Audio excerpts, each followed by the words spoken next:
السلام عليكم، انا معاكم محمد يا جماعه، ورجعت لكم فيديو جديد.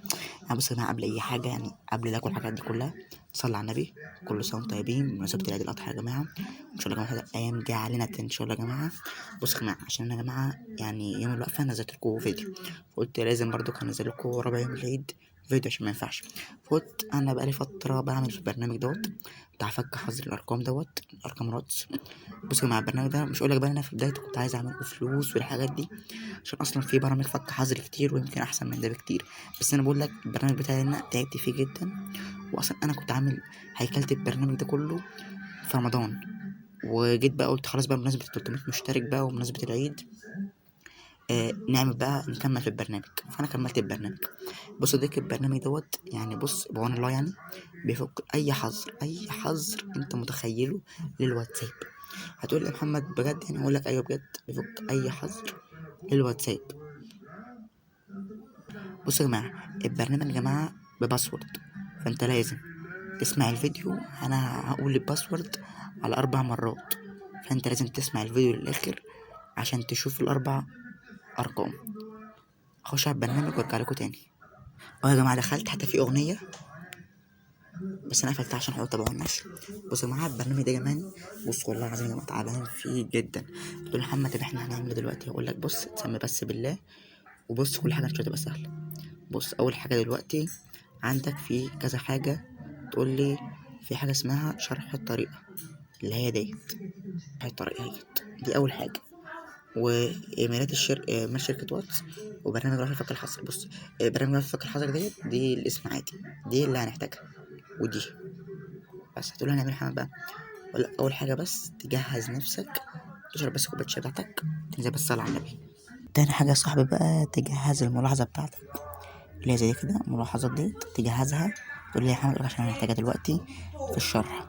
هنروح خارجين، نروح البرنامج بتاعنا كده. تقول لي يا محمد طب احنا هنعمل ايه؟ اقول لك يا جماعه، البرنامج ده فيه منه نسخه مدفوعه ونسخه عاديه. النسخه العاديه اللي هي والنسخه المدفوعه بتعمل لك برمز معين، بايميل معين، بحاجات معينه، واللي عايزها هيكلمني برضك. بص يا جماعه، اول حاجه عندك شرح الطريقه، واول رقمين من الباسورد 20. شرح الطريقه. بص يا صديقي، انت عندك بص في كذا فك حظر. عندك فك حظر التخمين، لو حد خمن الكود بتاعك. فك حظر انتهاك، ده برضو مهم جدا، في ناس بتعطل فيه، فده مهم جدا. فك حظر ماشي. عندك فك حظر ملغى، فك حظر مشاهدة، انتوا عارفين برضو مش لازم اقول لكم. دول اللي احنا هنعمل دلوقتي. بص انت بقى لو في حد آه خمن الكود بتاعك، هتعمل ايه؟ بص انت عايز تنسخ الكلام ده، تعمل ايه؟ هتدوس عليه مرة واحدة كده، يجيب لك اللي هو تنسخ. تروح رايح للحافظة كده، راجل الحافظة كده، وراح لازق الكلام ده فيها. تقول لي يا محمد نعمل في الحاجات دي كلها؟ اقول لك كل تعمل اي حاجه خالص. هتروح مسح الزائد تروح كاتب رقمك. تقول لي طب انا مثلا هكتب رقم ازاي؟ اقول لك انت رقمك مصري، مثلا هتكتب 0 ومثلا 0 10، او مثلا 0 12. هو كده. بص رقمك مثلا انت من السعودية، هتكتب كود الدولة بتاعتك. مثلا انت من تركيا هتكتب 90 وتكمل الرقم. انت مثلا بص في ارقام كتير يا جماعة. مثلا انت من اي دولة انت عايزها، مثلا لو نجمة 66 بتاعت السعودية، مش فاكر والله العظيم يا جماعة. بس بص هتكتب رقمك، مثلا انا هكتب الرقم وهمي، نكتب رقم وهمي، نكتب مثلا الرقم 6 5 مثلا، ده الرقم. تقول له مش احنا كام الرقم؟ هنعمل ايه دلوقتي؟ هتروح راجع كده، خليها موجودة، تروح راجع للبرنامج تاني، تروح عندك في حاجة اسمها ايميلات الشركة، تختار اي ايميل من دول. مثلا محمد نختار ايميل من هيتنسخ. هتدوس على ايميل منهم هيتنسخ. تقول له محمد طب هنعمل دلوقتي بقى؟ اقول لك هتروح رايح للجيميل بتاعك. تروح للجيميل بتاعك، مثلا اعتبر ده الجيميل، ونعمل ارسال الايميل وبعد نعمل ارسال هنرسل له الكلام اللي احنا لسه كاتبينه وحاطين في رقمنا. الكلام اللي احنا لسه حاطين في رقم، نروح واخدينه نسخ ونروح باعتينه للشركة كده ونروح باعتينه اللي احنا كتبنا في رقمنا، وندوس ارسال. هنعتبر مثلا ده رقمنا. هتقول لي يا محمد طب لما انا ابعت مثلا لو حد خمن الكود بتاعي؟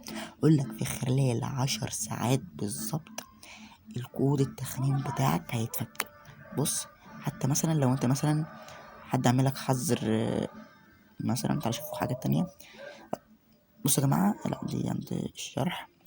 مثلا حد عامل انتهاك غير طبيعي، هتعمل كده وتكتب رقمك بعد الزائد بكود الدولة. مثلا فك حظر ده مينفعش اسألها.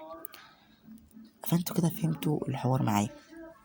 هتقولي يا محمد بس دي مش كل فك الحظر. اقولك ايوه، انا عامل بس كام حاجة كده عشان اعمل البرنامج، لكن انا هعملها كل فك حظر بتاع اي حاجة بس نوصل بس ل400 مشترك. والنسخة البرو يا جماعة فيها فك حظر وما بتعملش الطرق دي كلها، بالعكس انت بتبعت رقمك على طول وبتبعت بس المشكلة بتاعتك، وبيكون معاك تواصل 24 ساعة.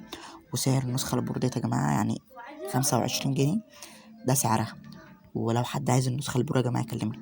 ويا جماعة آخر رقمين في النسخة الباسورد 08. لو مش فاكر الرمز الأولاني ارجع للفيديو. وهو كده يا جماعة، إن شاء الله يا جماعة نكون خلصنا الفيديو، وأتمنى يا جماعة يكون البرنامج ده عجبكم، وإن شاء الله يكون عجبكم يا جماعة. ويعني يا جماعة انزل اعمل لايك. إن شاء الله يا جماعة أشوفكم في فيديو جديد، والسلام.